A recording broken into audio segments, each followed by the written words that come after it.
You are somewhere, you're a certain way, you're moving forward, something happens that you don't expect, it blows you into pieces, it introduces chaos, right? You face the dragon, you get the gold, or maybe the bloody thing eats you and the story is over. And then you get to where you're going. But then the question is, well, what happens when you get to where you're going? And that's a really important issue, because one of the things that happens to people all the time in their life is that they get to where they're going, and then they don't know what to do, right? So, for example, you graduate from university. It's like, okay, story over.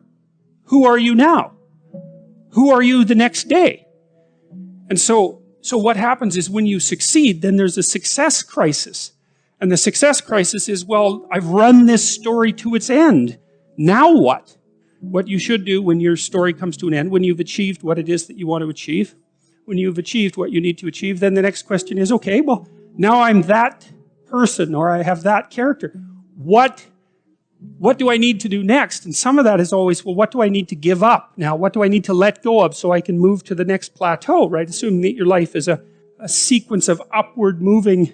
It's like Sisyphus, except you're actually, each time you climb up the mountain, you get a little higher on the mountain. It's something like that. So it's Sisyphus with an optimistic bent. And maybe if you push the rock up the mountain properly and let it roll down, then, and if you do that right, then it's okay. Every time you roll it back up, it's better in some sense.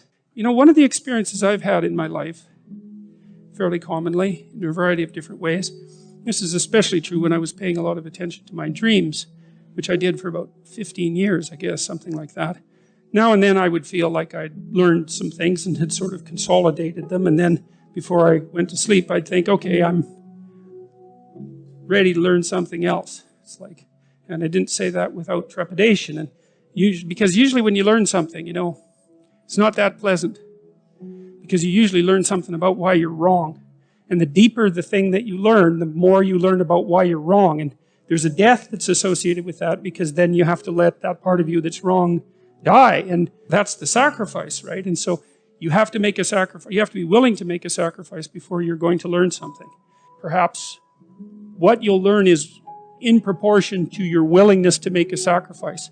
And I really do believe that. I do believe that as well, because I also think that if you commit to something, that means that you don't do a bunch of other things, right? So that's the sacrifice of all those other things. You commit to it and you set your sights on it. If you really commit to it and you get the sacrifice right, so to speak, then the probability that that thing will be successful vastly increases. And I think that that's also not a naive way of thinking or a foolish way of thinking. My experience has been that that's the case. One of the things I've noticed time and time again is that whenever I talk about the relationship between responsibility and meaning, the crowds that I'm talking to go silent.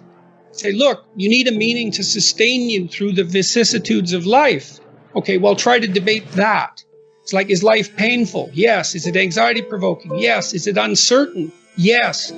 Is it painful beyond bearing sometimes? Yes. It's difficult. Everyone agrees about that. Now, they might disagree about how difficult, but that doesn't matter. The central point holds. Okay, what if you think that's all pointless? Well, that doesn't seem very helpful. Okay, so you need a sustaining meaning. Well, where do you find that? Well, you generally find it in responsibility to yourself and to other people.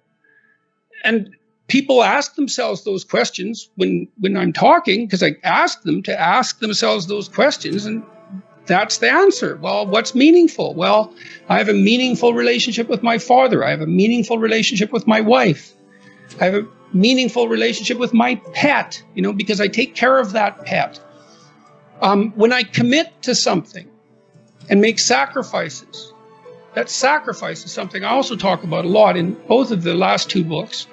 You know, if something's valuable, you'll make sacrifices to attain it. And that discovery of sacrifice, I think that's what separates it's one of the primary factors separating human beings from animals. Because we discovered that we could let go of something we value in the present, and we would gain something we value even more in the future. We acted that out dramatically in all sorts of strange ways over thousands and thousands of years before it was formalizable psychologically. But it's a massive discovery. I can forego gratification in a particular way and benefit in the future. so I can share the proceeds of my hunt. And I store up future food in the form of reputation and the favors I'm owed now by other people. It's a massive discovery. It took me a long time to understand that belief regulated emotion.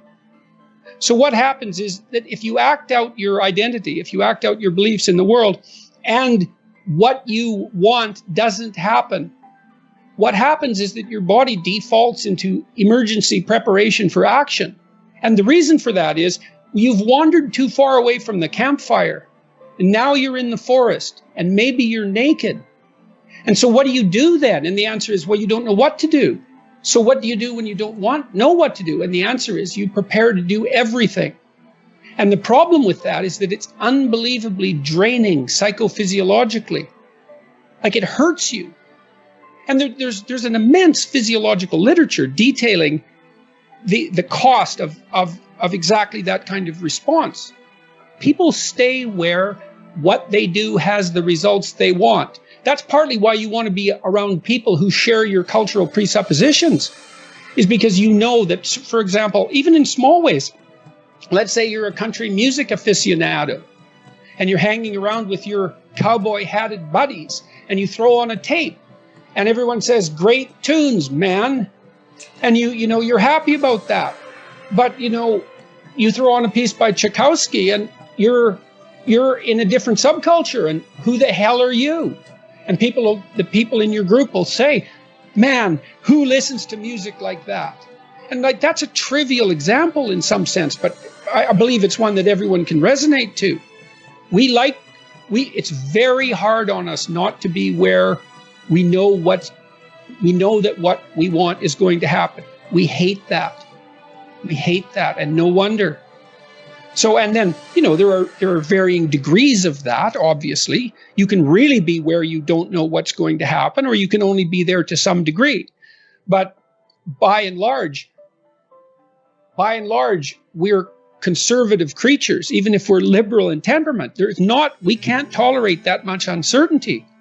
And you might ask, well, why? And the answer is, well, because you can be hurt. Pain, you can be damaged, you can become intolerably anxious, and you can die. So it's no wonder you're sensitive. We're very sensitive to negative emotion. And so our identities, functional identity regulates your emotion. But you do that in concert with other people. In the first chapter of the new book, Beyond Order, the rule is don't casually denigrate social institutions or creative achievement. That's that balance again. I make the case that most of your sanity is socially distributed. And what I mean by that is, well, let's say that you know how to behave. You're well socialized. You can play with others. Now, I said already in this conversation, if you didn't learn to play with others between the time you were 2 and 4, you will never learn. And psychologists have beat their heads against the wall trying to rehabilitate antisocial children. They can't do it after the age of 4.